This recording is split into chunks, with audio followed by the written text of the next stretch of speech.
সবাইকে আমন্ত্রণ জানাচ্ছি বিআরবি হসপিটালস লিমিটেড নিবেদিত রমজানি স্বাস্থ্য ভাবনা অনুষ্ঠানে পাওয়ার্ড বাই বিআরবি কেবলস। প্রিয় দর্শক, আপনাদের সাথে আছি আমি ডাক্তার অর্থি জুখরিফ। প্রতিটি নবজাতকের হাসি হোক পূর্ণতার প্রতীক, এটাই আমাদের প্রত্যাশা। তবে বাস্তবতা বলছে প্রত্যেক বছর লক্ষ লক্ষ শিশু জন্মগত নানা ত্রুটি নিয়ে জন্মগ্রহণ করছে। দর্শক, আজ বিশ্ব জন্মগত ত্রুটি দিবস।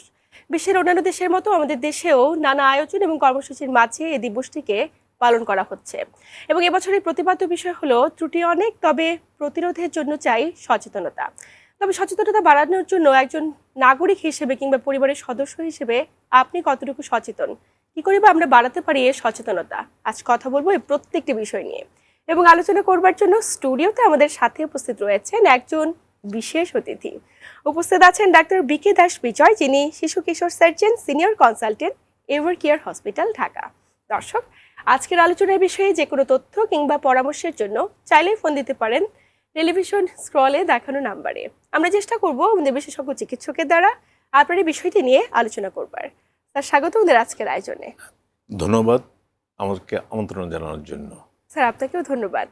স্যার, এই যে প্রত্যেকটি বছর আমরা বিশ্ব জন্মগত ত্রুটি দিবস পালন করে থাকি, মানে এটির মূল মন্ত্রটা আসলে কি, এবং বাংলাদেশ সহ বিশ্বব্যাপী কি পরিমাণ শিশু জন্মগত ত্রুটি নিয়ে প্রত্যেকটি বছর জন্মাচ্ছে বা আক্রান্তের ঝুঁকিতে রয়েছে?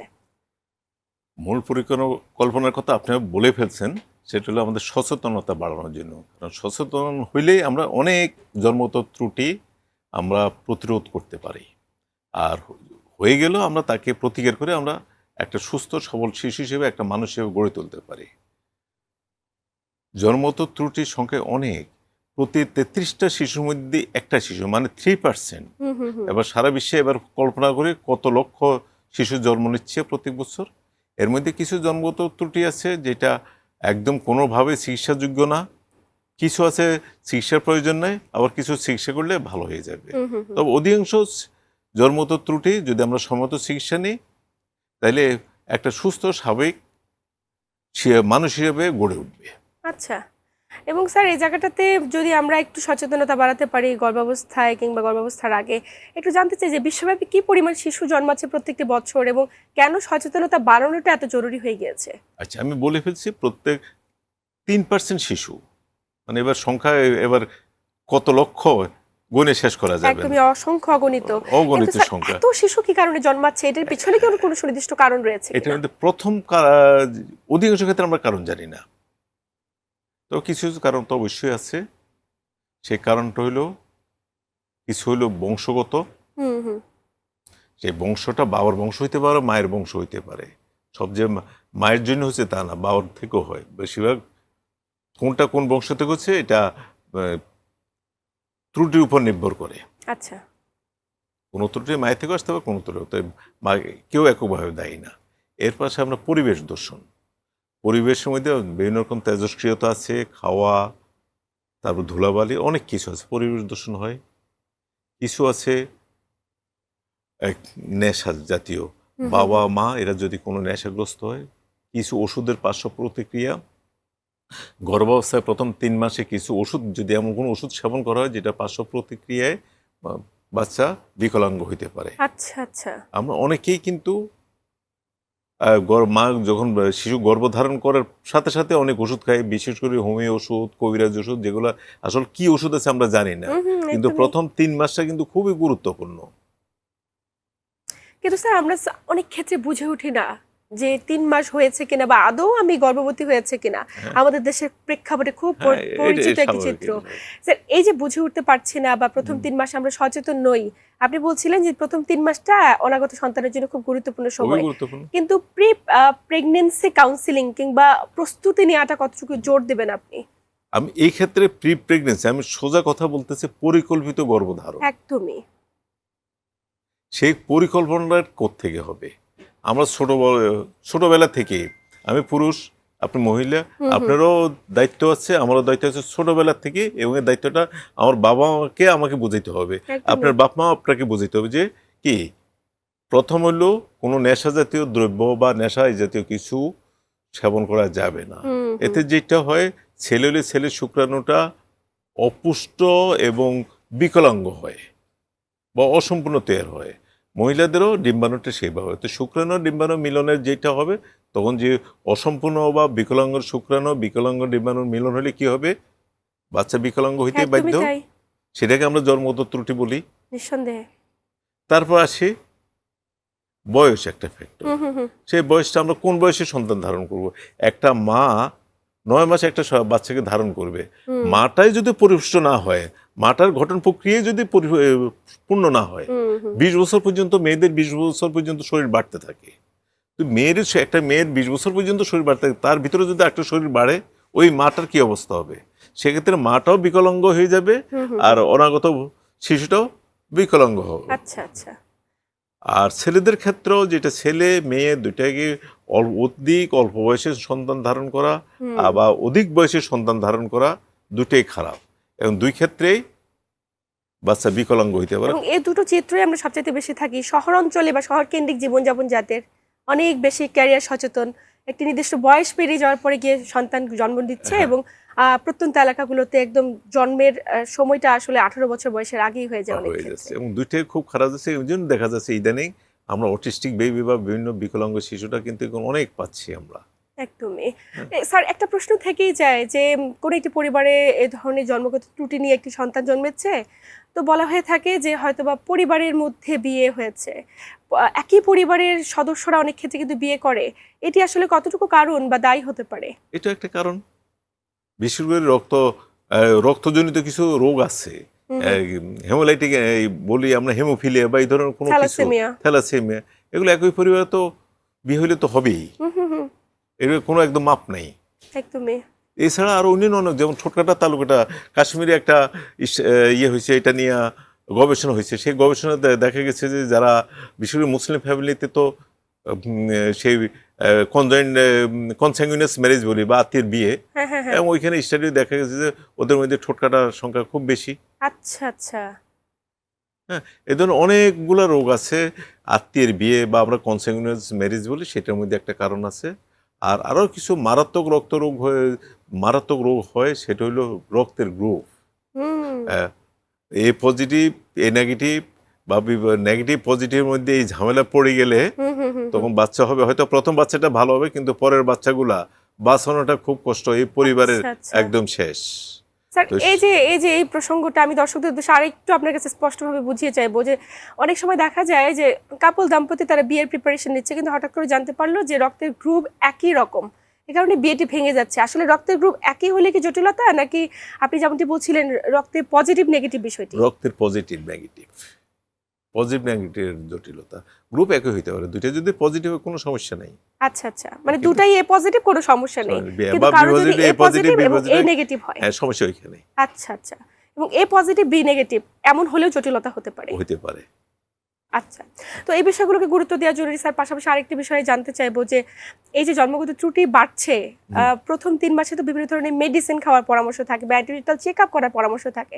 গর্ভবতী মায়েরা অনেক ক্ষেত্রে বুঝে উঠতে পারে না তার অনাগত সন্তানটি সুরক্ষিত রয়েছে কিনা, এবং বেশিরভাগ ক্ষেত্রে দেখা যায় যে অ্যান্টিনেটাল কোনো চেক আপ করছে না, বা একটি নির্দিষ্ট সময় পেরিয়ে যাওয়ার পর বুঝতে পেরেছে তিনি গর্ভধারণ করেছে।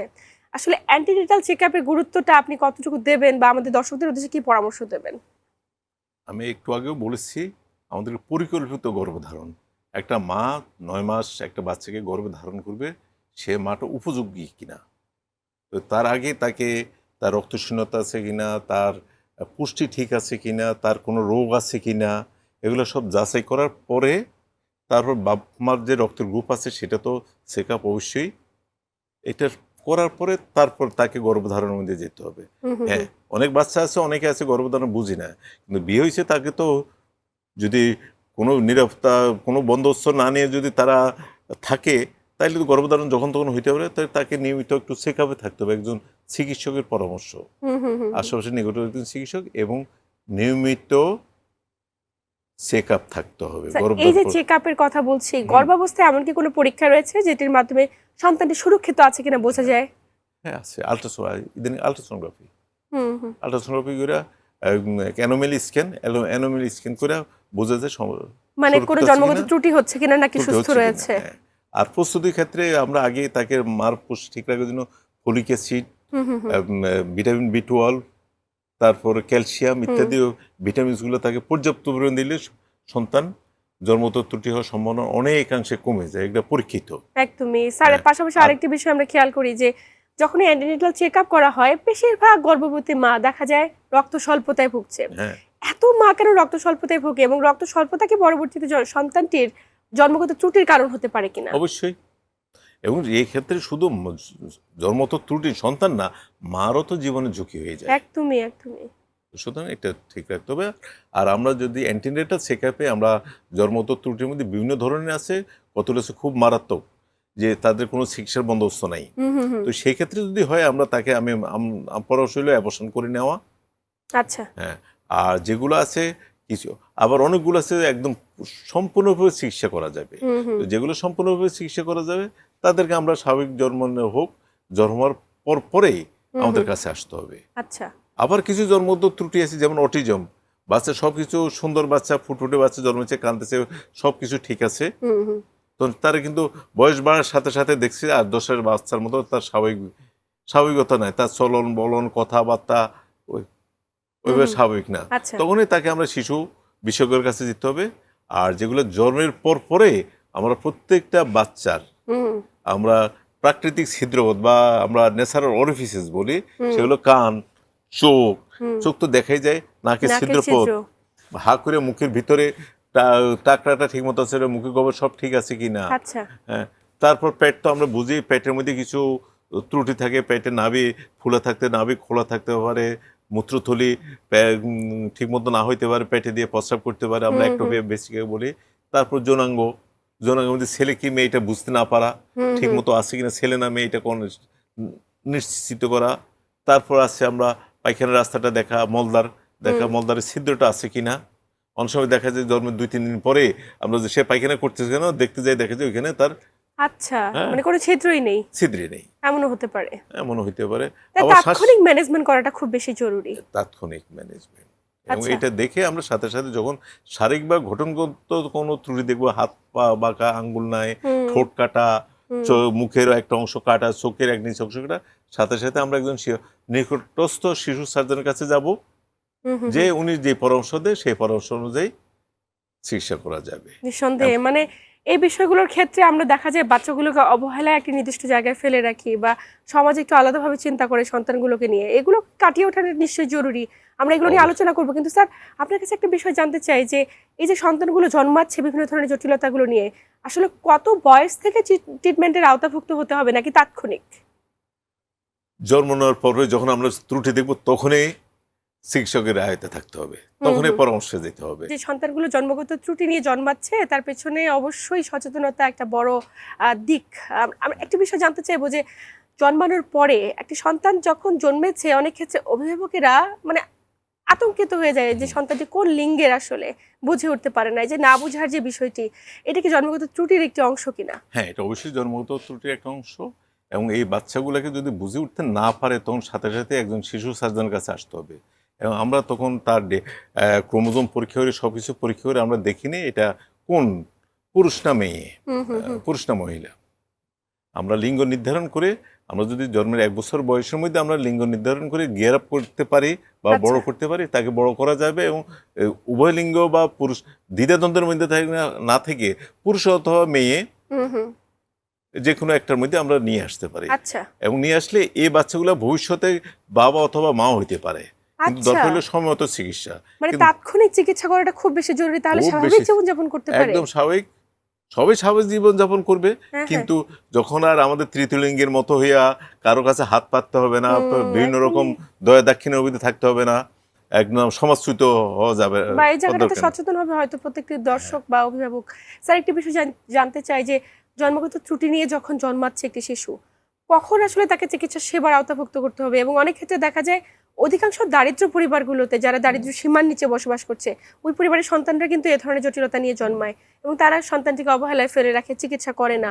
আসলে বিনামূল্যে চিকিৎসার কোনো সুব্যবস্থা রয়েছে কিনা আমাদের দেশে? প্রথম হলো সকল যে কোনো জন্মগত ত্রুটি অধিকাংশ ক্ষেত্রে বাংলাদেশের সরকারি হাসপাতালগুলোতে সবগুলোতে বিনামূল্যে চিকিৎসার বন্দোবস্ত আছে। ওইখানে একটা সমস্যা হয়, সেটা হলো যে এত রুগীর কারণে অনেক সময় এই রুগীগুলো তো জরুরি অপারেশন না, এটা আমরা যেটা রুটিন অপারেশন বলি বা আজকে করলেও চলবে, 2 বছর পরে করলেও চলবে, তখন ওইগুলো একটু অবহেলিত হয়। আচ্ছা। তো সেই অবহেলার কারণে অনেক সময় এরা অবহেলিত থাকে। তারপরে আমরা আমেরিকার একটা সাহায্য সংস্থা ইসমাইল ট্রেনের মাধ্যমে আমরা জন্মগত ঠোঁটকাটা তালুকাটাগুলোকে বিনামূল্যে চিকিৎসা দিয়ে থাকি। আচ্ছা আচ্ছা। এবং এটা জন্মের পরপরে, বিশেষ করে আমার কেন্দ্রে আমরা জন্মের পরপরে আসলে আমরা তাকে কিভাবে খাওয়াইতে হবে, হুম কিভাবে তার পুষ্টি বাড়ানোর প্রয়োজন, হুম এগুলা করে তাকে অপারেশনের জন্য উপযুক্ত করে তুলতে হবে। হুম হুম হুম। তুলে আমরা 3 মাস বয়স থেকে ঠোঁট কাটাগুলো অপারেশন করি এবং 9 মাস বয়স থেকে টাকরা বা তালু কাটার অপারেশন করি। আর মুখের অন্যান্য বিকৃতিগুলো এবং প্রয়োজনে তাদের বড় হলে তাদের স্পিচ থেরাপি প্রয়োজন হয়, আমরা সেই স্পিচ থেরাপিটাও দিয়ে থাকি। এবং এটা সম্পূর্ণ, এবং যারা অতি দরিদ্র, যাদের পথ খরচ নেই, তাদেরকে আমরা আসার সময় অনেক সময় পথ ভাড়াও দিয়ে থাকি। আচ্ছা আচ্ছা আচ্ছা। আর হাসপাতালে থাকা, খাওয়া, ওষুধপত্র একদম সম্পূর্ণ, কোনোটা তার 1 পয়সাও খরচ যায় না। হুম হুম হুম। আমরা এইভাবে কাজ করে থাকি। কিন্তু স্যার, এই যে সন্তানগুলো ঠোঁট কাটা কিংবা তালু কাটা নিয়ে জন্মাচ্ছে, এরা কি অপারেশন করলে পরবর্তীতে স্বাভাবিকভাবে কথা বলতে পারে বা সুস্থ জীবন পায়? একদম একদম পুরোপুরি সুস্থ। এবং আমি এই ক্ষেত্রে আমার দর্শক বা সবার উদ্দেশ্যে একটাই কথা, আমরা যে কোনো জন্মগত ত্রুটি শিশুরা আমাদের জন্য বোঝা নয়। আমরা এদেরকে সময়মতো যদি চিকিৎসা দিই, তাহলে এটা আমাদের একটা জনশক্তিতে আমাদের রূপান্তরিত হবে এবং সমাজের জন্য অনেক কিছু বই আনতে পারে, তারাই তো সমাজের জন্য আশীর্বাদ, এবং সমাজের তারা চাইলে নেতৃত্ব দেবে। একদমই নেতৃত্ব দিতে পারে। স্যার, একটা বিষয় জানবো যে যখন আপনারা অপারেশন করছেন সম্পূর্ণ বিনামূল্যে এই সমস্ত সন্তানদের, অনেক ক্ষেত্রে তারা কানেও বধির থাকে বা ঠিকমতো শুনতে পাচ্ছে না, চোখে দেখতে পাচ্ছে না, এমন সমস্যাও থাকে। আছে তাদের জন্য কি কোনো সুব্যবস্থা রয়েছে কিনা, বা তারা কি করতে পারে পরবর্তীতে? ওই যে যারা চোখে দেখে না, চোখ নষ্ট হয়ে গেলে তো এটার কিছু করার থাকে না আসলে। হুম কিন্তু অনেক বধির আছে, তারা শাইক আছে বা বিভিন্ন প্রতিষ্ঠান আছে, তারা ওই জায়গাগুলোতে অনেকেই সহযোগিতার অনেকে হাত বাড়িয়ে আসতেছে সমাজে। এবং আমি যারা বিত্তশালী আছে তাদেরকে বলবো, তাদের প্রতি আমার আহ্বান থাকবে, এই ক্ষেত্রে আপনারা আপনাদের হাত বাড়ান, সম্প্রসারিত করেন, এদেরকে আপনার সমাজের বোঝা না করে হুম হুম সমাজের শক্তিতে পরিণত করুন। হুম হুম। এবং স্যার, একদম শেষ প্রান্তে চলে এসেছি। আপনি এত চমৎকার চমৎকার তথ্য দিয়েছেন, প্রত্যেকটি দর্শক হয়তো অনেক বেশি উপকৃত হবে। যাদের সন্তান জন্মেছে তারা অবশ্যই চিকিৎসা সেবার আওতাভুক্ত করুক, এবং যাদের সন্তান এখনো পর্যন্ত জন্মায়নি তারা অবশ্যই পুরোটা সময়ে চিকিৎসা সেবার আওতাভুক্ত থাকবে এবং অবশ্যই চিকিৎসকের প্রতি আস্থা রাখবে, সচেতন থাকবে। আপনাকে আন্তরিক ধন্যবাদ গুরুত্বপূর্ণ তথ্য এবং পরামর্শের মাধ্যমে দর্শকদের উপকৃত করবার জন্য। ধন্যবাদ আপনাদেরকেও আমাকে আমন্ত্রণ জানানোর জন্য। এবং সবার উদ্দেশ্যে একটাই বলবো, আপনারা সচেতন হন। কোনো বাচ্চার অসুস্থ হইলে সাথে সাথে লুকাই না রেখে সম্মত আসুন, তাকে একটা মানুষ হিসেবে গড়ে তুলুন। নিঃসন্দেহে দর্শক, এই ছিল আমাদের আজকের আয়োজন। আসুন, সন্তানটিকে সুস্থভাবে জন্ম দেওয়ার ক্ষেত্রে অবশ্যই নিয়মাবর্তিতা মেনে চলি, কিংবা জীবনযাপন পদ্ধতিতে অবশ্যই পরিবর্তন নিয়ে আসি। এক্ষেত্রে পুরো গর্ভকালীন সময়টিতে সচেতন থাকি। সবাই ভালো থাকুন, সুস্থ থাকুন এবং বৈশাখী টিভির সাথেই থাকুন।